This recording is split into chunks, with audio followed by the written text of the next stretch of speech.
আসসালামু আলাইকুম, সবাই কেমন আছেন? আশা করছি সবাই অনেক ভালো।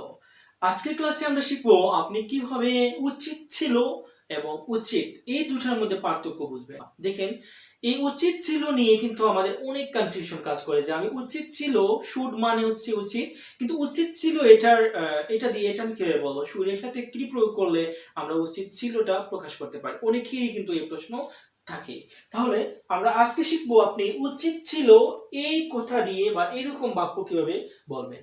এই যে শুড মিন্স হচ্ছে গিয়ে উচিত, আর আমরা এই স্ট্রাকচারটি অ্যাপ্লাই করে কিন্তু উচিত ছিল এইরকম বাক্য বলতে পারবো। এখানে আমি স্ট্রাকচার লিখে রেখেছি যে দেখেন, এখানে প্রথমে আমাদেরকে একটা সাবজেক্ট ইউজ করতে হবে, তারপর শুড হ্যাভ, তারপর কিন্তু V3। তাহলে আমরা কি বুঝতে পারলাম, এই স্ট্রাকচারের মাধ্যমে আপনি একটা সাবজেক্ট ব্যবহার করবেন, তারপর আপনি শুড হ্যাভ দিবেন, তারপর V3 মানে ভার্বের যে পাস্ট পার্টিসিপল ফর্ম সেটা ইউজ করবেন। তাহলে আমরা একটু এই যে একটা এক্সাম্পল লেখা আছে এটা একটু সলভ করি। দেখেন, তোমার কাজটি করা উচিত ছিল। তাহলে এই যে একটা কথা, এইরকম কথাগুলো কিন্তু আমরা একটু ভেরিয়েশন নিয়ে আসতে পারি এই কথাগুলোর মধ্যে। যেমন আমার কাজটি করা উচিত ছিল, তুমি সেখানে যাওয়া উচিত ছিল, তারা এখানে আসা উচিত ছিল, আমার কথা বলা উচিত ছিল, এইরকম টাইপের। আমার লেখা উচিত ছিল, আমার ভালো রেজাল্ট করা উচিত ছিল।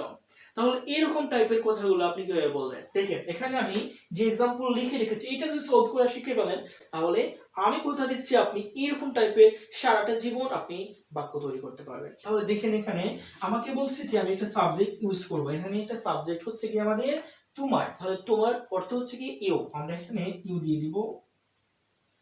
ইউ মিন্স হচ্ছে কি তুমি, তোমার, যা ইচ্ছা আপনি দিতে পারবেন। দেখেন, তারপর হচ্ছে কি শুড হ্যাভ, আমরা এই যে স্ট্রাকচার থেকে আমরা শুড হ্যাভ দিয়ে দিব। তাহলে কি ইউ শুড হ্যাভ, তাহলে আমি এখানে লিখে ফেলি ইউ শুড হ্যাভ। তারপর কি বলছে এখানে রিট্রি, তাহলে কাজটি করা উচিত ছিল। তাহলে করা, এখানে করার ইংলিশ কি হবে আমাদের ডু। তাহলে ইউ শুড হ্যাভ ডান, আমরা এখানে লিখে দিব done. You should have done the work, এই যে কাজটি বলছে এখানে আমরা দ্য ওয়ার্ক দিয়ে দিব।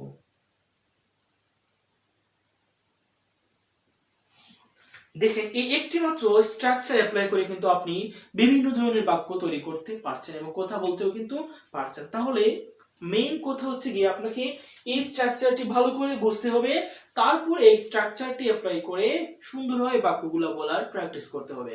একটা বাক্যের মধ্যে বসে থাকলে চলবে না। দেখেন, আমি এই বাক্যটি একটু চেঞ্জ করি, তোমার কথা বলা উচিত ছিল। তাহলে এটা কি হবে ইউ শুড হ্যাভ টকড। কি হবে এটা ইউ শুড হ্যাভ টকড, তোমার কথা বলা উচিত ছিল, তোমার সেখানে যাওয়া উচিত ছিল। তাহলে এটা কি হবে you should have gone there, you should have gone there. আমি এখানে লিখে দিচ্ছি যে তোমার সেখানে যাওয়া উচিত ছিল। তাহলে এটা কি হবে ইউ শুড হ্যাভ গন। দেখেন, আমি কিন্তু লিখে রেখেছি বা লিখে ফেলেছি যে ইউ শুড হ্যাভ গন দেয়ার। তার মানে কি আমাকে প্রথমে একটা সাবজেক্ট ইউজ করবেন আপনি, তারপর একটা শুড হ্যাভ ইউজ করে ফেলবেন, তাহলে কিন্তু হয়ে গেল। যেমন তোমার বাজারে যাওয়া উচিত ছিল, তাহলে এটা কি হবে যে you should have gone to market. তাহলে কি আমরা বুঝতে পারলাম যে আপনি উচিত ছিল এরকম টাইপের বাক্য কিভাবে বলবেন। আমরা আরো কয়েকটা উদাহরণ দেখতে পারি যে তারা এখানে আসা উচিত ছিল। আমি এখানে লিখে দিচ্ছি they should have come here। দেখেন, আমি খুব খুব সিম্পলি কিন্তু ইজিলি লিখে ফেললাম they should have come here. Come তো হচ্ছে V3, আমরা এখানে লিখে রেখেছি। আশা করছি আপনি খুব ভালো বুঝতে পেরেছেন। আশা করছি আপনারা এই ছোট্ট শর্ট একটি ভিডিও করলাম আপনাদের অনেক ভালো লেগেছে। আর যদি ভালো লাগে ভিডিওটি, তাহলে অবশ্যই কিন্তু শেয়ার করবেন, ভিডিওটি শেয়ার করবেন এবং লাইক কমেন্ট করে আপনাদের মহামূল্যবান মতামত জানাবেন।